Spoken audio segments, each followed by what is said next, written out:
بسم اللہ الرحمن الرحیم الحمدللہ رب العالمین والصلاة والسلام علی اشرف الانبیاء والمرسلین اما بعد فاستعیذ باللہ من الشیطان الرجیم بسم اللہ الرحمن الرحیم السلام علیکم ورحمۃ اللہ وبرکاتہ۔ عزیز طلبہ کرام، امید کرتا ہوں احباب خیر سے ہوں گے۔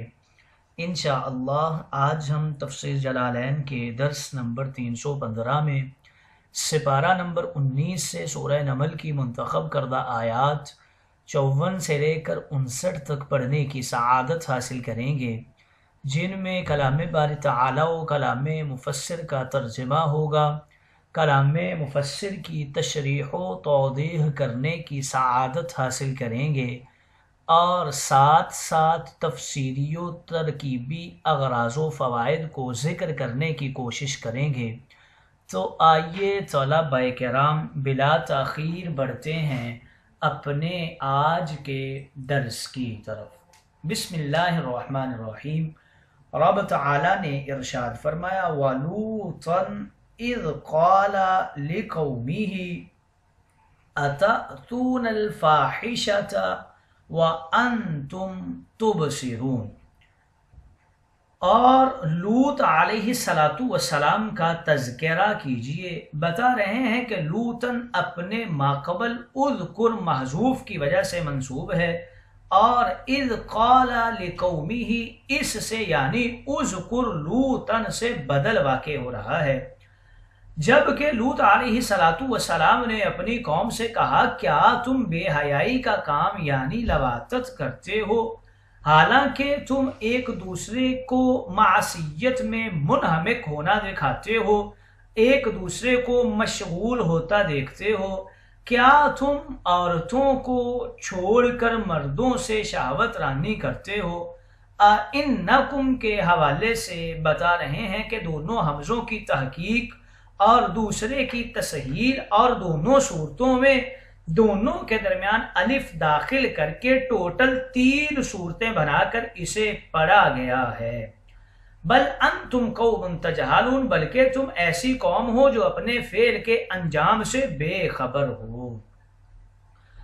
فما كان جواب قومه الا ان قالوا اخرجوا آل لوط من قريتكم انهم اناس يتطهرون، قوم کے پاس جواب سوائے یہ کہنے کے کچھ نہیں تھا کہ لوط کے متعلقین کو اپنی بستی سے نکال دو، یہ لوگ مردوں کی دوبروں کے معاملہ میں بڑے پاک بنتے ہیں، پس ہم نے اس کو اور اس کے اہل کو سوائے ان کی بیوی کے بقیہ سب کو ہم نے بچا لیا، اور ہم نے اس کو اپنی تقدیر سے عذاب میں باقی رہنے والوں میں سے کر دیا، اور ان پر ہم نے امطرنا علیہم مطرا فساء مطر المنذرین، خاص قسم کی بارش برسا دی، وہ کنکریلے پتھر تھے جنہوں نے ان کو ہلاک کر دیا، سو ان عذاب سے ڈرائے ہوئے لوگوں پر وہ بری بارش تھی۔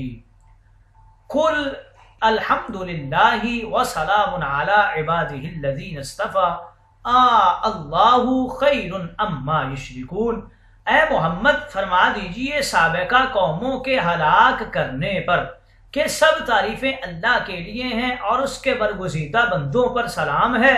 کیا اللہ بہتر ہے اس کے لیے جو اس کی بندگی کرتا ہے، یا وہ بہتر ہے جس کو یہ لوگ شریک ٹھہراتے ہیں؟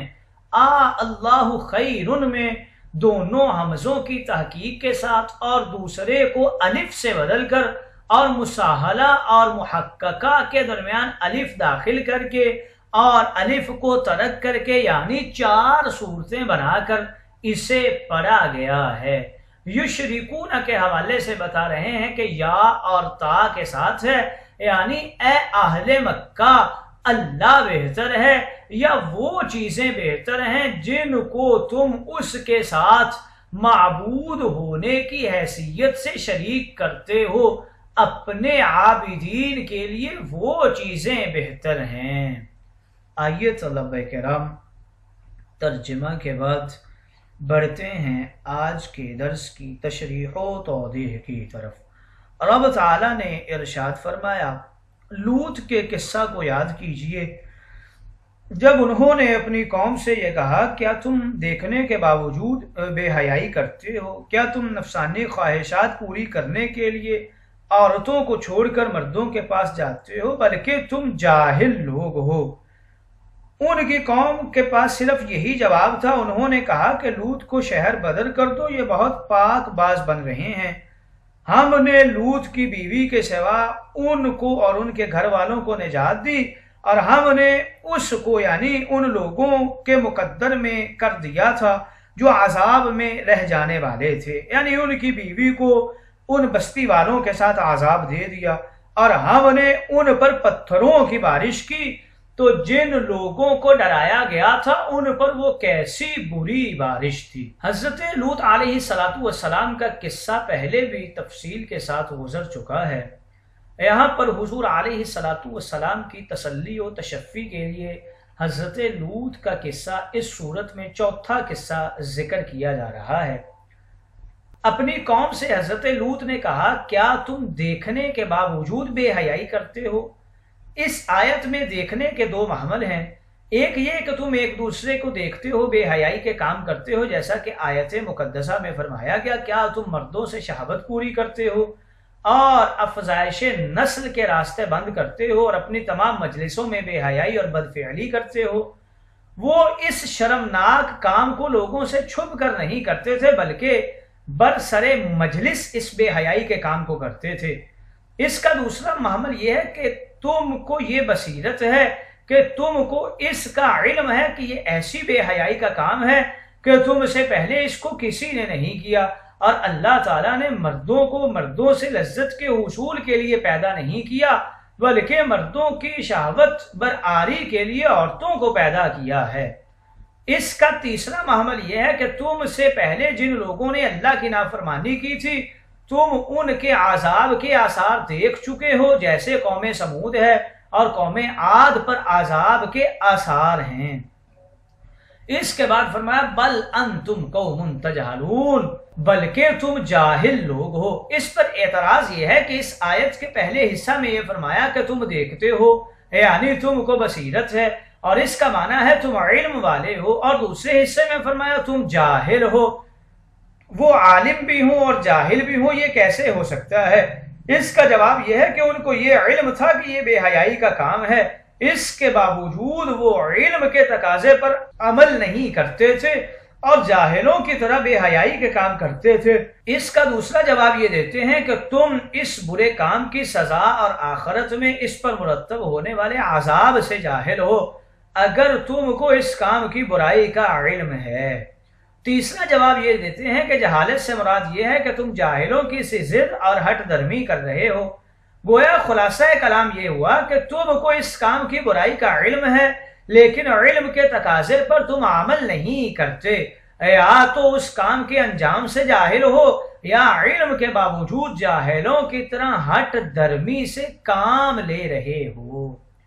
فما کان جواب قومہ الا ان قالوا اخرجوا آل لوط من قريتكم انهم اناس يتطهرون۔ اس کے بعد اس قوم کے پاس صرف یہی جواب تھا کہ انہوں نے کہا، آل لوط کو شہر بدر کر دو، یہ بہت پاک باز بن رہے ہیں۔ بہت پاک باز بن رہے ہیں کا معنی یہ ہے کہ ان کو منع کرنے والے مردوں سے ہم جنس پرستی سے احتراز کر رہے ہیں، گویا انہوں نے نیک لوگوں کی اس بات پر مذمت کی۔ اس کے بعد رب تعالیٰ نے ارشاد فرمایا، فَأَنْجَيْنَاهُ وَأَهْلَهُ إِلَّا امْرَأَتَهُ قَدَّرْنَاهَا مِنَ الْغَابِرِينَ۔ ہم نے لوط کی بیوی کے سوا ان کو اور ان کے گھر والوں کو نجات دے دی۔ حضرت ابن عباس بیان کرتے ہیں، جب اللہ کے فرشتے حضرت لوط کے پاس گئے تو وہ یہ سمجھے کہ یہ ان کے مہمان ہیں۔ وہ فرشتے بے ریش لڑکوں کی شکل میں تھے۔ انہوں نے اپنے اور اپنی بیٹیوں کے درمیان ان لڑکوں کو بٹھا دیا۔ قوم کو پتا چلا کہ حضرت لوط کے پاس بے ریش لڑکے آئے ہوئے ہیں تو وہ دوڑتے ہوئے ان کے پاس آئے۔ حضرت لوط نے فرمایا، تم میری قوم کی بیٹیوں سے نکاح کر لو، یہ تمہارے لیے پاکیزہ ہیں۔ ان کی قوم نے کہا تم کو معلوم ہے ہماری خواہش کیا ہے؟ تب حضرت لوط نے کہا کاش میرے پاس کوئی مضبوط جتھا ہوتا جو مجھے مہمانوں کے سامنے شرمندہ ہونے سے بچا لیتا۔ تب حضرت جبریل نے مڑ کر حضرت لوط سے کہا آپ پریشان نہ ہوں، ہم آپ کے رب کے بھیجے ہوئے آئے ہیں، یہ ہم تک ہرگز نہیں پہنچ سکتے۔ جب وہ لوگ بزور گھر کے اندر داخل ہوئے تو ان کی آنکھیں اندھی ہو گئیں، پھر ایک دوسرے پر گرتے ہوئے واپس بھاگنے لگے اور کہنے لگے ہم بہت بڑے جادوگر کے پاس سے آ رہے ہیں، ہماری بینائی جاتی رہی ہے۔ اور آدھی رات کے وقت وہ شہر کی طرف لوٹے اور اسی وقت اس زمین کو اوپر اٹھا لیا گیا اور ان پر آسمان سے لگاتار پتھر برسائے گئے، زمین کو بلندی سے پلٹ کر اوندا کر دیا گیا۔ قوم لوط کو پتھر مار مار کر ہلاک کیا گیا۔ اس بنا پر امام مالک فرماتے ہیں جو لوگ یہ فعل کریں ان کی حد یہ ہے کہ ان کو رجم کر دیا جائے۔ امام احمد اور امام شافعی فرماتے ہیں کہ اس کی حد زنا کی طرح ہے، اگر شادی شدہ یہ فعل کریں تو ان کو رجم کر دیا جائے اور اگر غیر شادی شدہ کریں تو ان کو 100 کوڑے مارے جائیں۔ حضرت امام ابو یوسف اور امام محمد نے بھی اس کی حد کو زنا کی حد کے ساتھ لاحق کیا ہے۔ امام اعظم ابو حنیفہ فرماتے ہیں اس میں تعزیر ہے، ان پر دیوار گرا کر ان کو ہلاک کر دیا جائے یا ان کو قتل کر دیا جائے یا کوئی اور عبرتناک سزا دی جائے۔ قوم لوط کی زمین کو بلندی سے گرا کر اوندا کر دیا گیا کیونکہ وہ بھی اس فعل کے وقت مفعول کو اوندا کر دیتے تھے۔ مفسرین نے کہا کہ عورت کی بنسبت بیریش جو ہے وہ زیادہ خطرناک اور زیادہ فتنہ ہے، کیونکہ اگر کوئی شخص کسی عورت پر فریفتہ ہو جائے تو وہ اس سے نکاح کے جائز طریقے سے اپنی خواہش پوری کر سکتا ہے، اور اگر کوئی شخص کسی لڑکے پر عاشق ہو تو گناہ کے سوا خواہش پوری کرنے کا کوئی ذریعہ نہیں ہے، لہٰذا اس عمل سے بہت سی بیماریاں بھی پیدا ہوتی ہیں۔ حضرت لوط علیہ السلام کی بیوی ان پر ایمان نہیں لائی تھی، اس لیے اس کو بھی دیگر کافروں کے ساتھ عذاب میں مبتلا کیا گیا۔ اللہ رب العزت نے ارشاد فرمایا قل الحمد للہ وسلام علی عبادہ الذین اصطفیٰ اللہ خیر اما یشرکون۔ محبوب آپ فرما دیجئے سب تعریفیں اللہ ہی کے لیے ہیں اور اس کے برگزیدہ بندوں پر سلام ہو۔ کیا اللہ اچھا ہے یا وہ اچھے ہیں جن کو وہ اللہ کا شریک قرار دیتے ہیں؟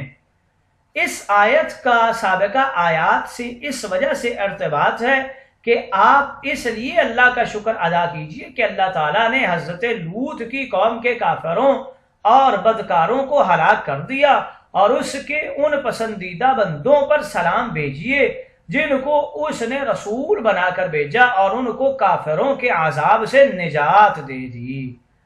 ان آیات مقدسہ کا دوسرا محمل کچھ یوں بیان کرتے ہیں کہ یہ الگ مستقل کلام ہے کیونکہ اللہ رب العزت نے آپ کو انبیاء علیہ السلام کے احوال سنائے کہ ان کی قوموں پر ان کے کفر کی وجہ سے عذاب نازل کیا گیا اور اللہ آپ کی قوم کو آسمانی عذاب سے محفوظ رکھے ہوئے ہے۔ پھر فرمایا کیا اللہ بہتر ہے یا وہ بت بہتر ہیں جن کو وہ اللہ کا شریک قرار دیتے ہیں؟ اس آیت پر اعتراض ہوتا ہے کہ اس آیت میں خیر کا لفظ ہے اور خیر کا معنی ہے بہتر اور زیادہ اچھا، اور اب معنی اس طرح ہوگا کہ اللہ زیادہ اچھا ہے یا کفار کے خود ساختہ شرکا؟ گویا کفار کے خود ساختہ شرکا بھی اچھے ہیں لیکن اللہ زیادہ اچھا ہے، حالانکہ کفار کے خود ساختہ شرکا میں کوئی اچھائی نہیں ہے۔ علامہ قرطبی نے فرمایا یہاں خیر کا معنی اس میں تفضیل نہیں ہے، یہاں اس کا ترجمہ زیادہ اچھا اور بہتر نہیں بلکہ اس کا معنی ہے اچھا، یعنی اللہ اچھا ہے یا کفار کے خود ساختہ شرکا اچھے ہیں۔ اور اگر یہ اس میں تفضیل کے معنی میں ہو تو پھر اس کا معنی ہوگا اللہ کی عبادت کا ثواب بہتر ہے یا اس کا شریک بنانے کا عذاب۔ اس کا ایک اور جواب دے رہے ہیں کہ اس آیت میں مشرکین کے اعتقاد کے اعتبار سے خطاب کیا گیا ہے کیونکہ ان کا اعتقاد یہ تھا کہ بتوں کی عبادت کرنے میں بھی اچھائی اور بہتری ہے۔ آئیے طلبہ کرام تشریح و توضیح کے بعد بڑھتے ہیں اغراض و فوائد کی طرف۔ لَتَأْتُونَ الرِّجَالَ شَهْوَةً مِّن دُونِ النِّسَاءِ سے أَتَأْتُونَ الْفَاحِشَةَ میں جو ابہام ہے اس کی تعیین ہے۔ اولاً مبہم رکھنے میں اس بات کی طرف اشارہ ہے کہ یہ حرکت ناقابل بیان بلکہ اس کے وصف کا بیان کرنا نہایت مشکل اور دشوار ہے۔ کوئی بھی ذی عقل اور ہوش مند اس کی تصدیق نہیں کرے گا کہ کسی سے ایسی حرکت صادر ہو سکتی ہے۔ من دون النساء اس بات میں اشارہ ہے کہ اس حرکت میں دو طرفہ معصیت ہے، یعنی مردوں کے ساتھ فعل معصیت ہے اور عورتوں کا ترک معصیت ہے۔ تجہلون یہ قوم کی صفت ہے، حالانکہ دونوں میں مطابقت نہیں ہے، اس لیے قوم غائب ہے اور تجہلون حاضر ہے۔ تو اس کا جواب یہ دے رہے ہیں کہ غیبت اور مخاطبت جب جمع ہو جاتی ہیں تو مخاطبت کے اقوا ہونے کی وجہ سے مخاطبت کو غیبت پر غلبہ دے دیا جاتا ہے۔ عاقبت سے بتا رہے ہیں کہ اشارہ ہے تجہلون کا مفعول محذوف ہے۔ فما کان جواب قومہ، کان کی خبر مقدم ہے اور الا ان قالوا اس کا اسم ہے۔ وَأَمْطَرْنَا عَلَيْهِمْ مَطَرًا سے بتا رہے ہیں یہ تاکید شدت مطر پر دلالت کرنے کے لیے، یعنی وہ بارش غیر معہود اور غیر معمولی تھی۔ بالعذاب منذرین کے متعلق ہے اور مطرہم مخصوص بالضم ہے۔